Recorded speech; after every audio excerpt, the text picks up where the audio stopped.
tukang becak pada anaknya. Nah, kemiskinan telah menjadi anugerah bagi kita.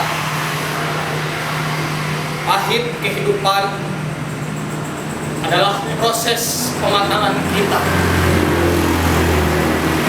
Jangan mengeluh, jangan menyerah. Kesakitan harus kita tetap menjadi kenikmatan. Seperti Bapak bisa hidup di beca, gelap dan jauh. Hujan dan terik matahari sahabat yang berabad. Syukur terhadap apa yang kita dapat adalah energi hidup. Cucuran keringat kita telah berubah kau jadi sarjana. Hari ini kau belajar menjadi pemimpin. Mengambillah pada pekerjaan. Jangan sesekali kau jilat pantat pemimpinmu.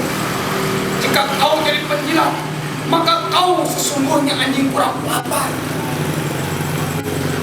Jangan kau dengus ketiak pemimpinmu untuk sembunyikan kebohongan. Jika kau dengus, maka kau sesungguhnya kambing jantan tak bersalah. Esok kau jadi pemimpin. Pakailah semangat kayu. Daya juang hebat dalam kesederhanaan. Rasakan getarannya. Janganlah menjadi pemimpin culas, bermuka manis tapi di hati mencokol iblis. Korupsi dan sengsarakan rakyat adalah nada siul sepanjang hari. Jika kau menjadi koruptor, maka sesungguhnya kau tengah makan bangkai rakyatmu sendiri. Sekali lagi, anakku, jangan menjadi penjilat, jangan menjadi anjing